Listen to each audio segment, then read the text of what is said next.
This is Shivani. Welcome to easy learning. तो आज हम कल जो चैप्टर शुरू किए थे ग्रोथ एंड डेवलपमेंट, उसका अगला पार्ट करने जा रहे हैं, जो कि है विकास के सिद्धांत, थ्योरीज ऑफ डेवलपमेंट। विकास किस तरीके से होता है, कैसे कैसे क्या क्या विकास के सिद्धांत हैं, उसके बारे में आज हम लोग सीखेंगे। तो आज का ज्यादा देर न करते हुए आज का टॉपिक शुरू करते हैं। विकास के सिद्धांत, थ्योरीज ऑफ डेवलपमेंट। विकास के सिद्धांत, विकास के सिद्धांत, विकास कैसे कैसे होता है, विकास कैसे शुरू होता है, विकास किन किन चरणों को फॉलो करता है, तो उसके बारे में हम आज पढ़ेंगे। तो आज का टॉपिक शुरू करते हैं। विकास के सिद्धांत, समान प्रतिमान का सिद्धांत, थ्योरी ऑफ यूनिफॉर्मिटी। मतलब विकास एक पैटर्न को फॉलो करता है, विकास सभी में एक समान होता है। जैसे बच्चे का भाषा विकास, एक जैसे ही भाषा सीखता है, बस इन्वायरमेंट का फर्क पड़ने के कारण कोई बच्चा जल्दी भाषा सीख लेता है, कोई बच्चा थोड़ा लेट से सीखता है। लेकिन बच्चे का रोना, क्राइंग, बिबलिंग, फिर एक वर्ड सीखना, धीरे धीरे सब एक जैसा ही स्टेज फॉलो करता है। तो समान प्रतिमान का सिद्धांत यही कहता है। और सबसे पहले शैशवावस्था, बाल्यावस्था, किशोरावस्था, फिर अडल्टहुड, तो एक समान तरीके से विकास होता है, समान प्रतिमान का सिद्धांत। दूसरा सिद्धांत है व्यक्तिगत भिन्नता का सिद्धांत, इंडिविजुअल डिफरेंसेस। हर व्यक्ति अलग होता है, उसमें उसका मोटिवेशन, उसका इंटरेस्ट, एटीट्यूड, एप्टीट्यूड, इन सब के कारण, और उसको किस तरीके का एनवायरनमेंट मिला है, ड्यू टू एनवायरनमेंट, हेरिडिटी उसकी कैसी है, उसको कौन कौन से आनुवंशिकता में जीन मिले हैं, उस फर्क डालता है उसके विकास में। उसका विकास किस तरीके से होता है, तो किसका किसका, पर्यावरण और आनुवंशिकता का, पर्यावरण और आनुवंशिकता का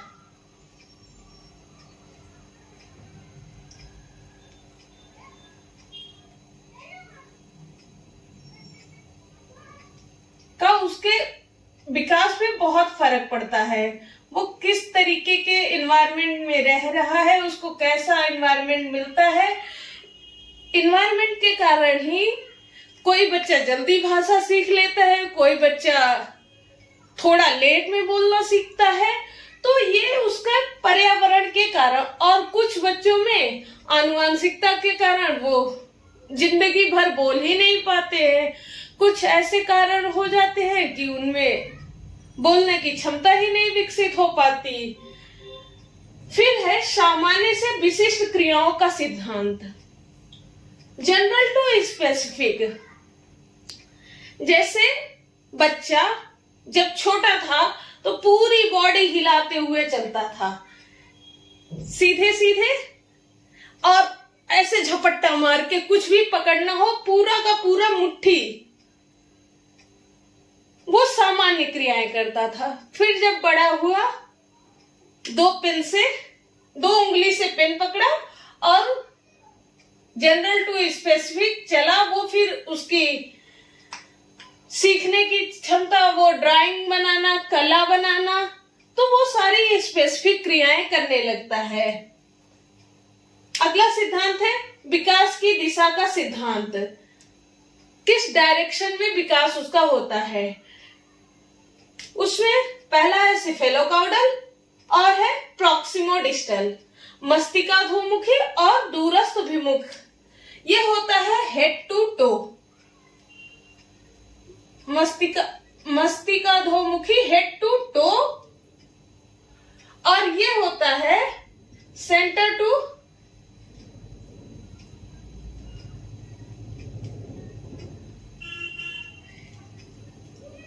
एक्सट्रीमिटी। सेंटर टू एक्सट्रीमिटी, बाहर की ओर उसका जो विकास होता है वो दूरस्थ अभिमुखी प्रॉक्सिमो डिस्टल।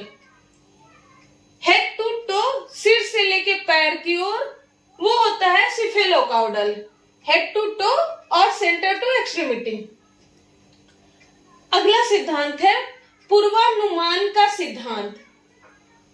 गेस किया जा सकता है कि विकास का अगला चरण क्या होगा। जैसे इन्फेंसी स्टेज में रहता है बच्चा, तो इन्फेंसी के बाद वो डायरेक्ट एडोलसेंस में नहीं जाता। इन्फेंसी के बाद चाइल्डहुड, चाइल्डहुड के बाद तब एडोलसेंस, फिर एडल्टहुड। तो पूर्वानुमान का सिद्धांत यही कहता है कि बच्चा एक इस पैटर्न को फॉलो करते हुए उसको हम पूर्व में अनुमान लगा लेते हैं, पहले से ही अनुमान लगा लेते हैं कि बच्चा किस तरीके से आगे बढ़ेगा। अगला है एकीकरण का सिद्धांत। सारे विकास के सारे जो डोमेन्स हैं, फिजिकल, कॉग्निटिव, सोशियो इमोशनल, सारे एक दूसरे से इंटीग्रेटेड हैं। विकास के सारे पक्ष एक दूसरे से सहसंबंधित हैं। अगर उसका फिजिकल डेवलपमेंट अच्छा नहीं होगा तो बहुत हद तक पॉसिबिलिटी है कि उसका मेंटल डेवलपमेंट भी कहीं ना कहीं प्रभावित होगा। फिर है वर्तुलाकार बनाम प्रगति का सिद्धांत। वर्तुलाकार बनाम प्रगति का सिद्धांत, spiral versus linear development. Development linear नहीं होता, वो स्पाइरल होता है। पहले से जो वो उसका पूर्व ज्ञान होता है, पूर्व ज्ञान नई चीजें सीखने में बच्चे की मदद करती है। इवन हम ही लोग बचपन में याद किए थे a+b का whole square, a² + b² + 2ab। वो हमें नई चीजें सीखने में मदद करता है।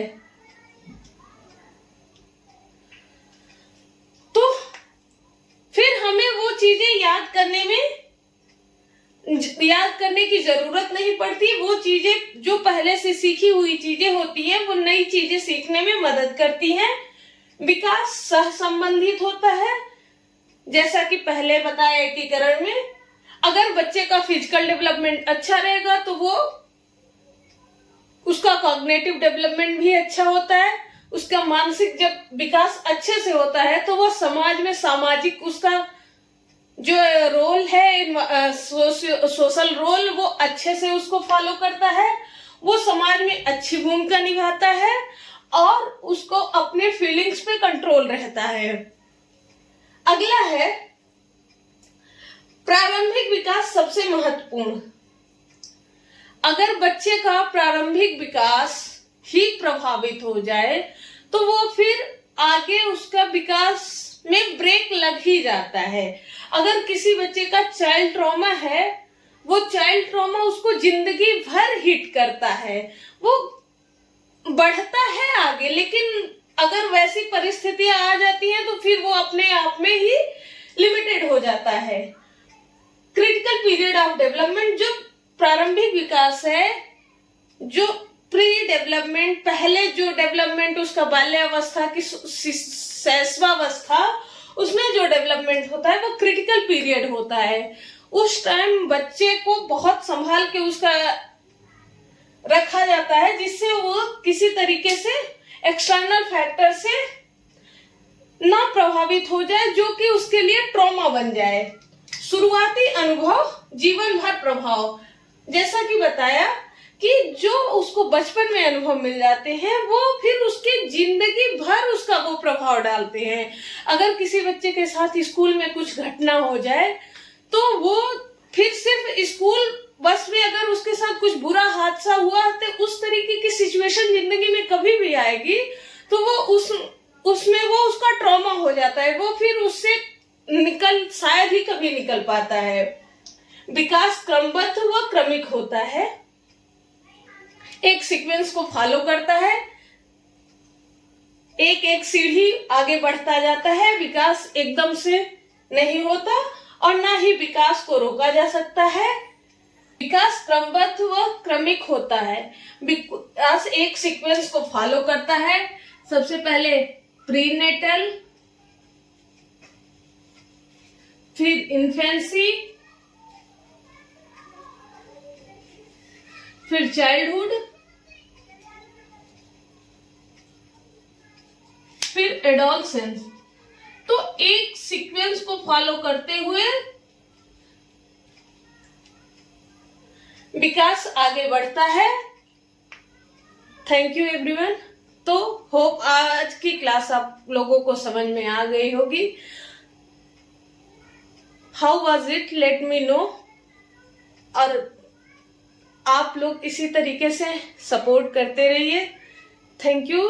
अगर अच्छी लगी हो तो लाइक करें, सब्सक्राइब करें। Thank you, bye.